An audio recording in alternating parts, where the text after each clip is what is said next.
For my project, I wanted to create a Jurassic Park inspired adventure with a dinosaur in the scene. Working on the T-Rex head was challenging in its own way. I chose to work on Blender for this project. I first blocked out the basic structures of the T-Rex with UV spheres, then used Remesh to create the base. For sculpting, by using Blender's new Sculpt Paint feature, I was able to texture the T-Rex without having to UV wrap. Of course, if I wanted to add more texture or detail, I'd need to do topology pass, and would preferably use Maya or ZBrush for that. I later went back and did a textured brush pass with alpha masks on the sculpting brushes to do so. Trying to create a stylized character in 3D was quite difficult for me.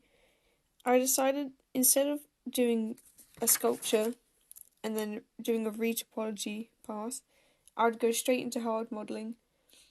It didn't come out too bad, but I think I could have gotten a better design if I had started with the sculpture first.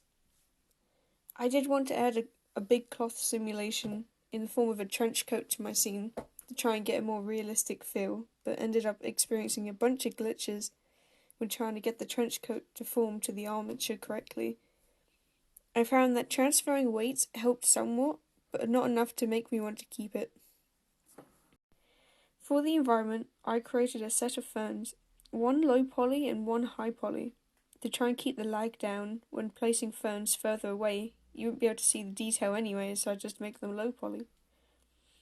I also made some vines and flowers that would decorate the scene more.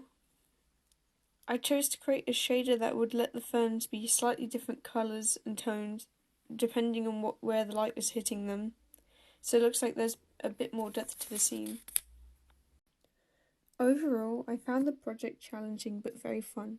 If I could start it over, I think I would redo it in Maya because I think maybe Maya has a slightly better rigging system, so maybe I could have gotten my cloth simulation to work with the armature.